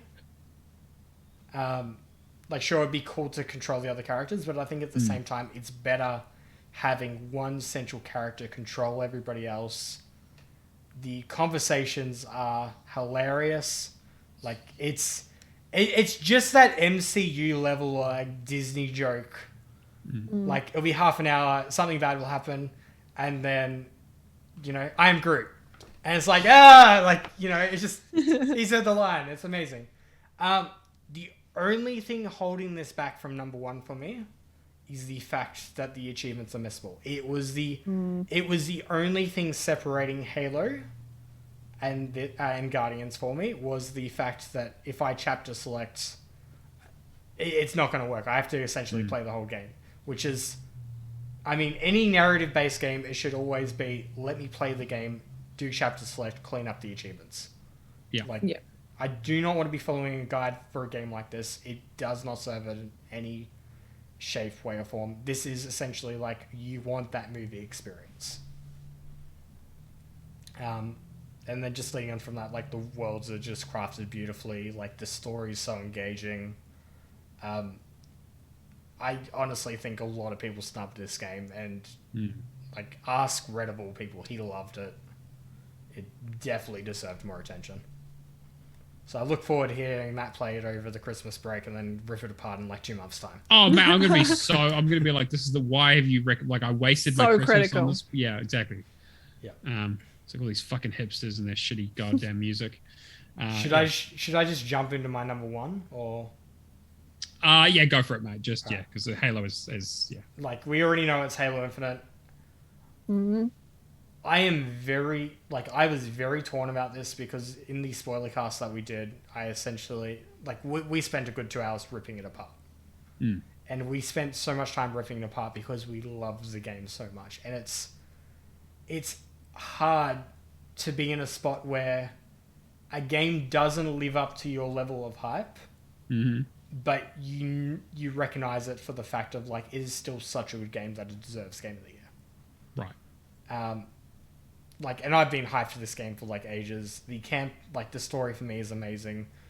The only problem I had with it is it has that Far Cry open world feel for the middle of the campaign. I honestly think if you cut out the open world segments and just have like that first bit of campaign and the second to third like bit, like, it's perfect. Like, there's a bit of fat that needs to be cut from the campaign. And then if you're just running straight through like that, it is the perfect Halo experience. Like, for beginners, for people that like love the lore and want to go more in depth with it, it left me after going like, hey, what happened to the guys in 5? What happened to Buck? What happened to Sarah Palmer? Like, I want to know everything about the Spartans in this universe. And so that's what I've heard, right? Is people going like, what happened to this? What happened to that? But I think most people are taking that as a negative, right? They're going, the game didn't fucking explain anything about all this shit that they've been... I feel like it's a long plan. They will explain it like DLC. Apparently there was Osiris stuff they're planning for DLC. Right. I don't know whether that's true. That's just what Johnson's told me. Dwight, you just said the Scorpion turret gun is amazing. Apparently it's the easiest lasso experience. I've seen quite a few people. Oh, really? A few people get it already. Oh, man, maybe I should play it. I told you, don't let Lasso hold you back. Lasso always holds me back. Yeah. Like, I definitely agree with the statement, like, Halo Infinite is fine. It's not true Halo, but I honestly still think that story experience, minus the campaign, like, if I cut out the campaign missions that feel like filler, that is the best story experience I've ever had in a Halo. You know it is a good experience if I'm sitting there not skipping cutscenes. Yeah, that is actually surprising. I'd be interested in maybe when we play it in co-op, in 2024, maybe we can even take our time with it and you won't just be running ahead. 2034, you mean? Sorry, yes, yeah. And the other thing, like, I think it deserves Game of the Year just for them removing Iron Skull. Right. Okay. See, that's a key thing. I think that's one of those things, right? It's like Iron Skull. It did get player's voice though, so like player's choice. Yeah, which I think is probably about right for it. And like, I know that Shadowed Sly has been putting gameplay clips in AHA, and like, it honestly, like, viewing them, it doesn't feel like traditional Lasso. It feels like the game is forcing you to play a different experience. Okay, yeah, because Iron Skull is always the worst one, right? Because you just get punished every time you try something, basically. Yeah, I just want to like run straight at the brick wall, and keep on, like, I want things to be hard to the point of like, all right, I can just one more try. That's fair. And Iron Skull just completely obliterates that feeling and just makes you go like, why bother? But yeah, that's my game of the year. And then so my number 2 is Psychonauts. No surprise. Charlotte and I did a spoiler cast, so we'll talk a lot more about there. And she sort of covered all the points that I would say. Basically, I think it's an amazing game. I do think it's a little rough around the edges in terms of the sort of platforming. Sometimes the floating mechanic and that kind of stuff doesn't work quite as well as it should. But the story is incredible. The art is great. The sound's good. The voice acting is great. The combat is pretty good. It's the complete package, really. And I would 100% recommend it. Everyone needs to play this game. Like literally everyone. If you have Game Pass, you need to play this. It's literally on Game Pass, and you can get the full completion. If I can complete it, you can complete it. I feel attacked. Right. Hey, you've just got to go back to. I need to clean it up. Yeah, that's pretty much it. Oh man, Double Fine's so good, Waggy. Come on. All right, Charlotte, what was your number 1? Hades. Ah, yes. Of course, but also like Hades won Game of the Year last year, so yeah. But I played it on my Switch at the start of the year and freaking loved it. It was the best thing ever. And now I've got it on the Xbox, and I'm just like, yes. I love it. I love the music. I love the story. I am a Greek mythology nerd. It's one of my favorite games. Yeah. That's fair. So I guess it's just left with me then. So my game of the year, as the worst kept secret of all time, is Life is Strange: True Colors. One of the best narrative experiences I've ever played in my entire life. It had me from. It was like I did chapter 1. I had a good time with it. I was like, oh yeah, has its turning point at the end. I was like, oh cool, I'm really excited to get back into it.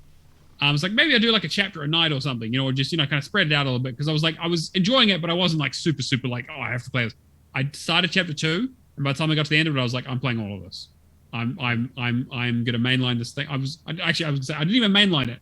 I played everything out of that game. I talked to everyone. I did all the side stuff, all this shit that I didn't even need to do for achievements. I absolutely wanted to just get more and more and more out of this game. The dialogue is great. The characters are amazing. The story is so good. The emotional stuff, the stuff it talks about, again, like some of the stuff Charlotte said around Psychonauts exploring concepts around mental health. This taps into that as well in a really, really beautiful and interesting way. That really resonated with me personally in a lot of ways. I couldn't get enough of it. And we've done these spoiler casts for a few different pieces, and they're about an hour and a half. Sort of. The spoiler cast I did with Alex on this game was nearly 3 hours long. Like, we just had so much to say about it. We just pulled it apart and just loved every minute of it. If you have any interest in narrative and video games, you have to play this game. Hands down. If you don't like the old Life is Strange, this probably isn't going to change your mind. But I just absolutely it just blew me away, and I was so happy that I had a chance to just really, really get into it and talk about it. And I'm really excited to see what comes next. I'm hoping that Deck 9 does more of this kind of stuff, because they did a pretty good job with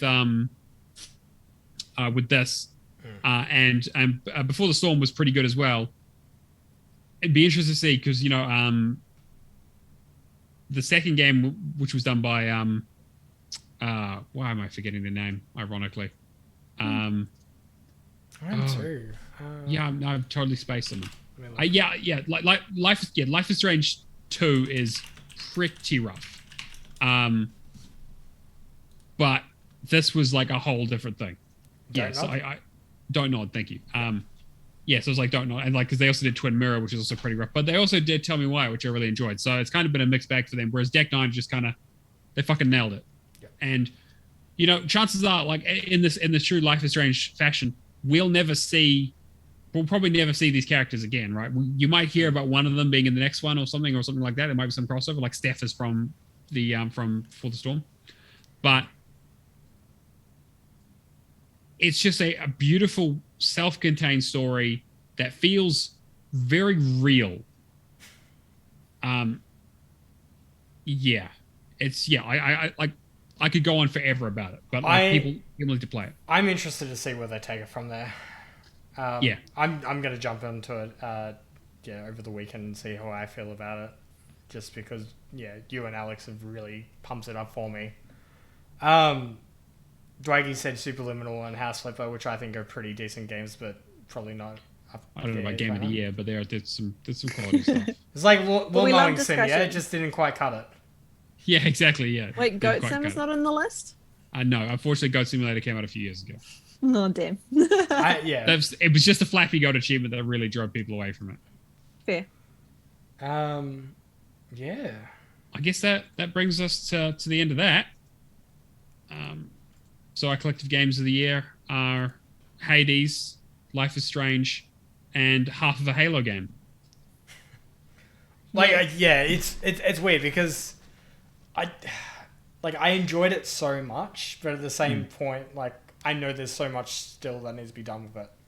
I mean, no game's perfect, right? I think it's going to get that Sea of Thieves treatment. They've made it a really nice blank map that they're going to fill in with content as time progresses. But I'll quickly just cover the leaderboard for the week.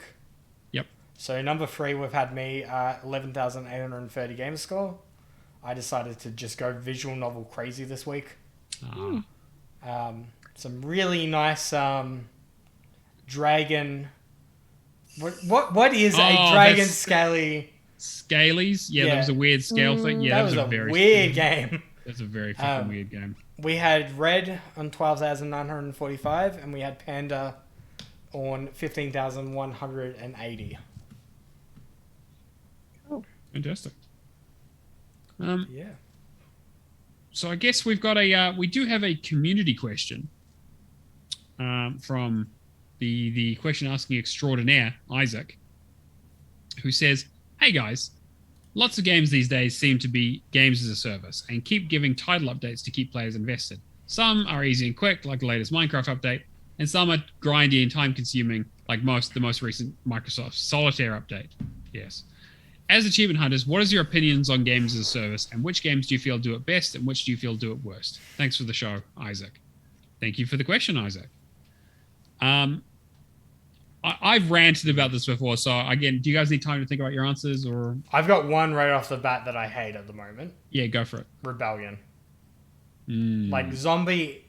There is no reason that Zombie Army 4 should have achievements being added what feels like once a month, and just have a 10 gamer score update. The content's good, but I can't justify as a consumer having free season pass that are $50 each. It's like... Yeah, it's ridiculous. It's obviously intentional, right? Yeah. They know what they're doing. There's no way they don't. The content's good, but it's $10 a level at the same time. It's essentially everything that they released in season pass. We could have had Zombie Army 5. Right. I have no doubt. That is not a joke. We could have easily had Zombie Army 5. They could have just added a few more horde modes in. It would have been a complete new game. But instead, they just... I don't know. They just use this engine and just chuck things on. I think the only time it's done well is stuff like Sea of Thieves and that. Yeah. And it's not achievement hunting friendly. No, definitely. As achievement hunters, I guess I could probably speak for all of us in terms of achievement hunters, games as a service is one of the worst things that could possibly happen, right? Yeah. Because you have massive amounts of uncertainty around when games are going to be completed, what achievement's going to be added later, what's going to break, what's going to change. There's a real lack of consistency. I should say the caveat of if you're an achievement hunter that is a completionist. Sure, okay, yes. Right. I don't like them as well because I still want to... if I'm playing a game that's very time heavy, which usually games with a service is, I don't want to have to go back. if I do Forza Horizon 5, I want to get it all done one go, and then the DLC comes back and comes out, and then just have it one go, and do it like that. I don't want to be playing it from as much as it's an amazing game. I'm not the kind of person that plays the same game week to week every week. But that's what they want, right? That's the reason games as a service exists, because they want your time. They want you to be only playing their game and maybe one other game, and hopefully it's a game from the same studio. Yeah. Charlotte, do you have any thoughts?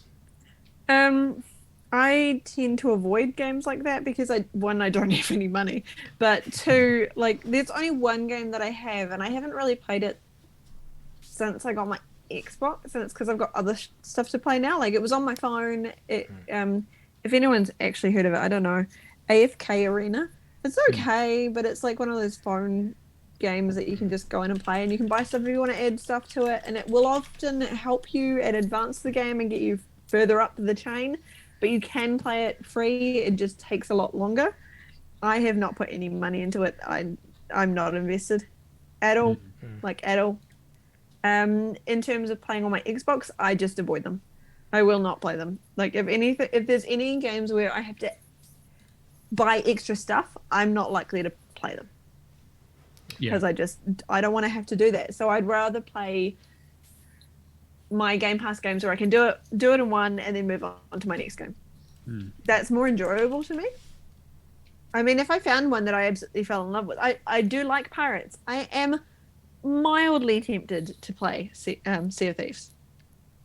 Just a little. I've heard it's gone from strength to strength, but it's still doesn't change the fact that at the core of it is a very grindy, repetitive. Yeah, and I'm just not sure that I want to put my energy into that. If this was a game I was going to do, I would want a few people that are definitely committed, a solid group that was your group, right? Yeah, it's the MMO light experience, right? Where it's you have a guild or you have a dedicated team that you always hang out with. And I have D&D for that, so I literally have 2 separate nights a week where I play D&D. So I have those kind of games in my normal life, whatever that is. Yeah. I mean, that was the whole thing about MMOs, right? That was Neverwinter for me, was that it was a social excuse to hang out with people, because it was it's that kind of social interaction that you get once a week or whatever you. Yeah, but now I do a podcast instead, so hang out with you guys. Exactly, right, and that's the thing, right? It's I don't feel the need for that, and even if the achievements are relatively simple, they're mostly usually grindy, and there's also no guarantee that there won't be more. That's the Neverwinter problem that I have, is that I've gotten I'm very close to finishing that game, but I might never get it done, even if I earn the 3 achievements that I need. Who knows when the next update's coming out? And the next update, will it have achievements? Will it not? Will it break the whole fucking game? Will they change everyone from level 70 down to level 20 at the maximum like they did, and rebalance the entire game so most of the achievements are impossible to get?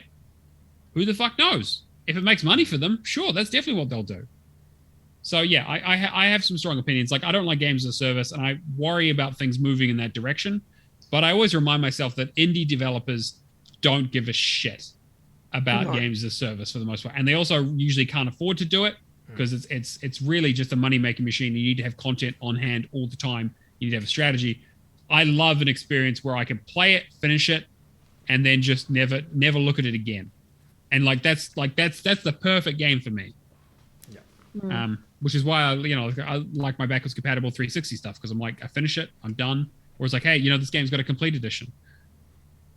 It's those devs that just hey, 7 years later, we've decided to add achievements to this game. Why? You're fuck, why? Make a new game. Yeah, exactly. Make it a new list, so I don't have to worry about it. Don't take that away from me, because I've worked hard for this. You know what? Out of everything that's happened, I honestly think Gearbox is probably good with that. With Borderlands. Yeah, for the most part. Because, hey, our new game's coming up and we want to promote it. For, Tiny Tina, for example. Hey, we're not going to go and add, more... Oh, well, I guess they do with Borderlands too, but they've done that whole thing of, hey, whole new game. Standalone, yeah. I've actually listened to that feedback. I think quickly before we wanted to finish off too, I wanted to just go through 10 of the most anticipated games coming out next year and get your thoughts on them. Start off with Starfield. I am cautiously optimistic. But I have to remind everyone who is very excited about it is that when was the last time that Bethesda Studios put out a good game? Yeah. Because before this, they had Fallout 76. Again, talking about fucking shitty games and services. And then before that, they had Fallout 4, which was rough. I mean, if Arcane was making this, I'd be like, yeah, woo, get excited. Yeah, fuck yeah, exactly. 100%. If it was like, yeah, it was one of the other studios. But no, this is, this is the Fallout studio. This is the Skyrim, Elder Scrolls studio. So I'm cautiously optimistic, but I will, if it's bad, I will not be surprised. I'm kind of like, I am same cautiously optimistic, but at the same time, even if I don't play this, I'm still glad it's coming out because we'll get to experience a new level of jank, and jank in gaming is always good. When I see a trailer, when there's actually a trailer, then I'll let you know. Yeah. When they have a release date that I actually believe is the correct release date and not going to get delayed, that's when I'll be excited. Yeah, because at the moment I don't know anything about it, right? Like from what we saw at E3, all I know is that there is space involved and it kind of looks like it's going to be a rocket ship simulator. And I'm like, okay, I don't really want to play flight sim. Why would I want to play? Yeah, they haven't really shown much about it. Like flight sim in space. I don't know. Space sim. Wow. What else? Sounds so impressed. Stop salivating, Matt. Elden Ring. Yeah, that's that might be a day one for me, and I don't say that very often. Yeah, I'm very keen to check it out myself. I've done the Dark Souls series completion, so I've done did the first game, did it on PC, did the remaster of it. I did 2 on the 360 and on the 1, and I've done 3. I haven't done Sekiro. That's a slightly different kind of game, but Elden Ring seems like it's kind of returned back to what I want, and I just need more of that soul. I need more Soulsborne in my life. Tom Clancy's Rainbow Six Extraction. Looks like shit. I think it's just going to be a reskin of Siege. I don't know about that, but I'm not very. It looks like it's going to be more on the Left 4 Dead side of things. Yeah. Like I'll be interested. I'll probably pick it up when it goes. Like Ubisoft always goes on sale a few months after. Yeah. Like I wouldn't be surprised if this thing goes free to play at some stage, like Siege did. Yeah, that is true. They'll probably get the money from it, and then like 2025 or something, they'll go free to play. Somebody's jumped the gun, but Hogwarts Legacy. Wonder who that is. Only in chat. I am freaking buzzing for this game. I'm excited as well, actually. I'm very interested to see where this goes. I want it. I'm just excited to see what J.K. Rowling says right before the launch. Oh, God. She can fuck off. Yeah, fair. She don't exist in my world. I just love the fact that Reunion, they cut her out entirely. She does not exist. I love the... Sorry to interrupt. I loved the tweet the other day, just like she could have gone down as like one of the most prolific authors in time, like and celebrated her 100 million billion whatever it was, and put out a nice tweet saying Merry Christmas everybody. But no, she chose this route instead. Yeah, I think the way I always remember it is someone once on Twitter said sometimes Potter less is Potter more, and I was like, that's always stuck with me as like, yeah, you know what? Yeah. Fair. But I'm very excited for the game. It looks really cool. We haven't really seen much about it after that sort of leak, and they were kind of talking about like, oh, here's kind of, it's set in the past, and there's kind of like going to be like some moral choice stuff, and I'll be like, I want to hear like the nitty gritty, the mechanics, and that kind of stuff. Because it's been in development for a long time. And considering the mobile game's been around for a while now. Yeah, I think they closed that down as well, didn't they? They have done since, yes. I'm curious, my own sanity. Did you guys grow up with Harry Potter games? Did you have any other like GameCube, PlayStation? I had the PlayStation ones. Yeah, I played the. I mean, I always laugh when I see that memes. Like some days I wake up feeling like PS1 Hagrid. Yeah, I was gonna say the Hagrid. Yeah. Oh wow, that Hagrid. Oh. Yeah, it's like wow, that's not how I remembered it. But He's a box. Yeah, I remember being very excited for the original Harry Potter game. Collecting the jelly beans. Mm-hmm. Birdie bots. Birdie bots. Yep. I honestly think they were pretty solid, like Harry Potter games. Yeah. Like, licensed movie I games. loved them at the time. I thought they were incredible at the time. And because I didn't know any better. I remember it was also it was back when licensed games were different on different platforms. So I remember like my friend had the PC version and it was completely different. Like it had a whole thing about like using the mouse to actually do the spells and stuff, and like the levels were different. Yeah. Whereas like the PlayStation version was much simpler. So like I played through like the first and second game on PlayStation back in the day and was super excited for them. Like I played like the Quidditch World Cup game, and then I don't know if they made a game for 3 or 4. I just remember Lego Harry Potter because I would play them solidly. I had both of the games, so all of the years. I remember the only one I own now is like the Deathly Hallows on like 360. 6, yeah. So like Deathly Hallows, yeah. No, oh yeah, right. That was the third person shooter, Gears of War, and the Kinect version. Kinect version, yeah. So part 2 didn't have the Kinect stuff, but yeah. Oh my god, I didn't play the first part because of that. But wow. And then like there was the 6th game, or like the one that based on the 6th book, Half-Blood Prince, which was kind of just like 3 mini games over and over again. The best one was Order of the Phoenix, though. Because you got to explore basically the entirety of the Hogwarts castle. There was a bunch of collectibles and a bunch of missions, and like it was a really, really cool like puzzle adventure game, just like the old PlayStation ones. And so that's what I'm hoping they kind of get back to that. I think I've only played the old PlayStation ones because I just remember you had to be in the library and then you had to like jump on the bookcases to try and avoid Filch. Yep.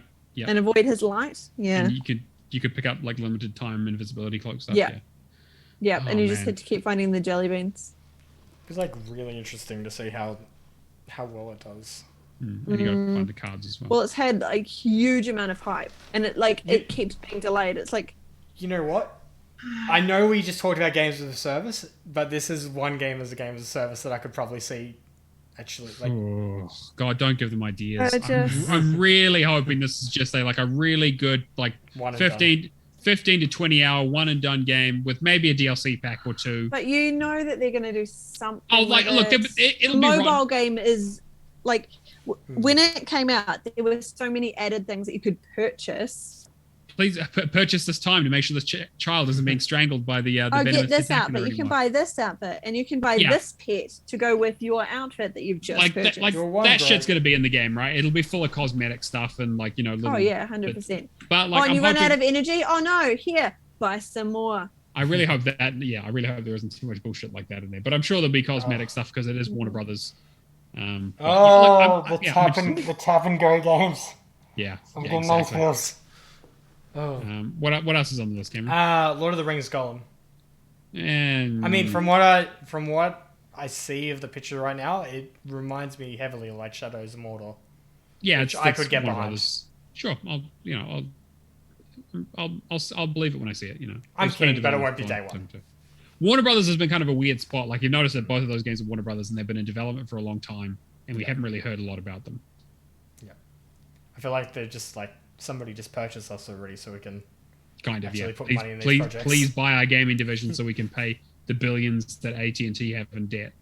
Yeah. I'll play them if you play them and you decide that they are good. Yeah, okay, that sounds good. I usually wait for the quality check to run down the chain. I check the games, you check the podcast. That's how it works. Exactly. Hellblade 2. Yeah, I mean, I'm interested. Like, I'm not picking up because of Game Pass, but yeah. Yeah, Game Pass, of course, right, yeah. Party Animals.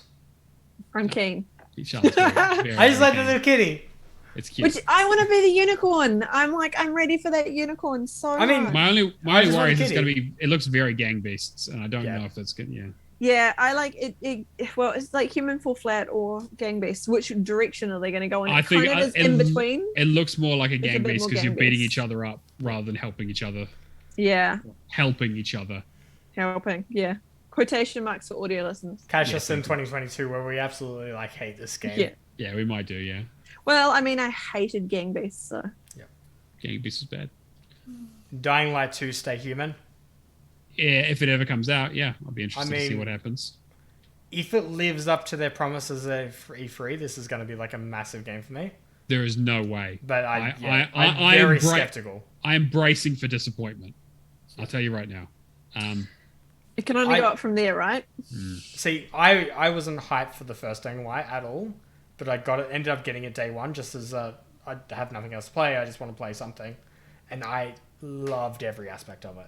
I thought it was amazing. It was a sleeper hit. People did not expect it to be as good as it was. But it'd be very interesting to see how it goes. The last two, Somerville. Yeah, I'm interested. I mean, as much as I like, 2D limbo style games. Yeah. What about you, Charlotte? Know anything about it? Not really? Okay, cool. No. I know enough about limbo, and that's about it, because I had a t-shirt that was Harry Potter but limbo style. Right, okay, yeah. Interesting. Had past tense, yeah. And Avowed, which I didn't think it was 2022. Is it really? Okay. I mean, it's been a while since we've had a Skyrim-esque style game, so yeah, I'll be interested, but I need to see more about it, because I think we've really only seen cinematics, right? We haven't seen any gameplay. Yeah. I'm very, I think Jez Corden did something on it and said it, looked really good, but okay. Past that, I mean, I'm keen on it. The trailer sold me on it, and I mean, anything that's coming to Game Pass now, it's not really a concern to me because I'm not a completionist. As long as I can dive something, I'm gonna immediately know. But yeah, so those are the top 10 most anticipated games next year. I think out of those, Hogwarts Legacy is definitely day one. Yeah. I was going to say I don't think you mentioned Redfall, because I was like, hang on. Redfall's not on there. Yeah, I thought it would have been, but maybe I think Redfall's maybe it's stripped off. Redfall because it was it came out. The trailer was at E3. Yeah, so it's planned to be late next year, I think. Yeah. Yeah, I mean, I'm definitely keen for Redfall as well. It looks weird. Cool. I don't know why they didn't put that in there. Vampires. Yeah, it looks like a squad base. I'm excited, but then at the same time, if it has, I don't want to touch Back 4 Blood at all. No, yeah, that's not my kind of game. And if it kind of goes down that route, it kind of looks like it is. I'm worried this is going to be because I love Arcane. I really want to play Deathloop when it comes to Xbox. I love the Dishonored games. I really enjoyed Prey. This looks like I'd kind of going in a direction that I'm not that's not my kind of game, which is fine. Obviously, that's fine for them to branch out and do new things, but I'm just probably not going to play it. Yeah, fair. Cool. All right. Well, I think that's pretty much going to wrap us up then. Going to be one of our shorter episodes, which is actually quite nice. Thank you. I mean, look, I can ramble for a bit. No, that was not an invitation, Cameron. If you want to join us and hang out with us in our community, Discord is the best place to do so. Discord.io/HallOfGamers is the place to find us. You can come chat with us, talk about our channels. We've got one about the podcast, one about general stuff, memes, serious stuff. We do our competitions out of there as well. If you want to find out what's going on with the show or any of that sort of stuff, that's the place to do it. You can join us on the Twitch, Hall of Gamers Pod, as we mentioned at the top of the show. We stream most Fridays or Saturdays, depending on the week. We are going to be on hiatus for a little bit until the week of the 10th of January, but we do have those spoiler casts ready, just about ready to go. I still need to do some editing and uploading, but you'll have the Die Hard special. Yes, the Die Hard special will be coming out, I believe, on the 24th. Yeah. It depends on when it gets finalized, but I finally found some appropriate music for the outro and intro. That was really what was holding me back. We'll go through quality checks and then we'll be fine. Yeah, there's some good stuff. I'm very happy with how that episode turned out. We've also got our Patreon, patreon.com/HallOfGamers. If you want to support the show monetarily, we really, really appreciate it. We could not do the show without the help of our patrons. If you want to help us out, it helps us keep the lights on, lets us do competitions. We do the monthly competition draw. Every tier gets an entry. So tier 1 gets 1 entry, tier 2 gets 2, tier 3 gets 3, etc., etc. But everyone gets a chance to win a game every month. We also do, as we mentioned, our spin-off podcast, Lights, Camera, and Action, where we talk about movies, usually video game movies. And that's a Patreon exclusive perk at the moment. The first few episodes are available on Patreon for free if you want to get an idea of what the show's like. It has gotten better over time. We brought Charlotte on as a permanent member. So it's not just me It's not just me going, "Oh my fucking god, Cameron, how do you not know this reference?" There's two of us now. It's two of us, exactly. So at least I'm backed up. Is it like this is secretly what the podcast is about? Yeah, like teaching me cultural references. Yeah, it's actually slowly. it's cultural osmosis. The podcast, yeah, pretty much. We're just slowly teaching you culture. Yeah, Culture. True. So, you said culture. All right, culture later. I'm guys. editing that out. If you want to get in contact with us, you can email us hallofgamerspodcast@gmail.com. Twitter is @hallofgamerspod. You can write in questions to the show on the Discord as well. But basically, get in touch with us. We're always happy to have a bit of a chat. We want to, get people's opinions on the show. We answer questions from the live chat here on the Twitch as well. If you want to help out the podcast in other ways, even just subscribing to us on your platform of choice helps. Leaving us a review, telling your friends. Word of mouth is always the biggest thing for us. I tend to talk about a lot of my boosting parties and that sort of stuff. Cameron tends to just wedge it into everyday conversation as much as possible. Yeah. And Charlotte just doesn't really want to be associated with it, which is fair enough. It would be detrimental to her career. Hey.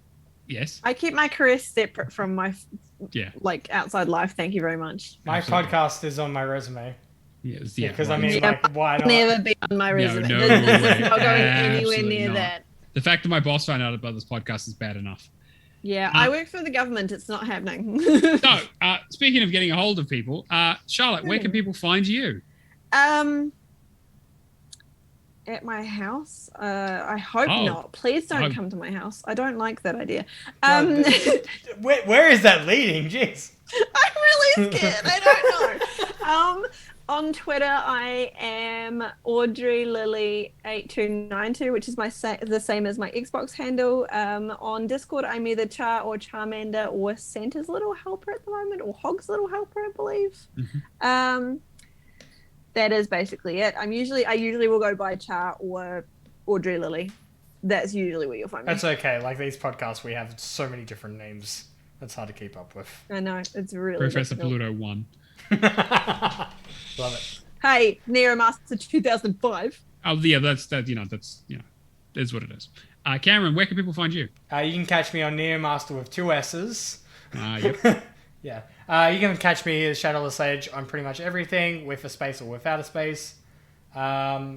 You work it out. Yeah, you work it out. Or just message me, if you want to get in touch. Yeah, that's pretty much it. All right, and if you want to get in contact with me, you can find me on Neomaster on pretty much everything. Discord, Xbox, and True Achievements are the best place. All right, well, that's going to bring us to the end of the show. A big thank you to our guest, Charlotte, for guesting with us and telling us her games of the year. Get that puppet out of here. And also a big thanks to Charlotte for being, the best moderator in general, and just, being a wonderful human being. All of the praise. Just keep it going. And we could not do the show. I never get thanked. Why the fuck would you get thanked, Cameron? What have you done to get thanked? You're just always here. Mate, you're always just causing issues, fucking up the audio and just, I give you a lot of praise on all of your displays and all of your artwork. Okay. Yep. Okay. Actually, yes. You're an amazing human being, Cameron. Okay. You don't need to lie to me. If we drop the persona for a minute, it's been a very tough year for a lot of people, including myself and everyone. And I just want to let everyone know that we really appreciate you guys listening to the show and all the support you've given us, and how things have changed from us going from RGS to working with GPN to going out on our own, and a lot of people who have stuck with us and a lot of people who have left to come back, and all the new people. We really, really appreciate it. We love doing this show. And we just want to go from strength to strength. So everybody that's come on as well. We've had some amazing guests. Made so many new friends. Yeah, and also just the two of you. I just want to say thank you as well, because this year has been absolute shit for me. You both know what I've been through this year. I'm not even joking. If anyone actually knows me in real life, they know what kind of shit I've been through this year. And I would not have got through without you guys. 100%. Feel the exact same. without going to personal Okay. stuff too much. Yeah. Love Fest done. Yeah, I was going to say, all right. Christmas tree or Christmas tree. And yeah, the last thing I was going to touch on quickly, if you have any feedback whatsoever, like I want to ramp up the podcast next year, do some really nice graphics. He's going to do a new graphic every episode. Every single episode. No, I want to know like what kind of guests you guys want to get on. Like obviously don't just hit me up 10 people saying Phil Spencer, because we're saving that for episode 500, of course. Philly Spence. But like honestly, if there's a game that stands out to you and it's like, all right, well, I really love the Artful Escape, I want to know more about it, we can reach out to devs. Like we can try and get somebody on that you're really interested in. I want to go further.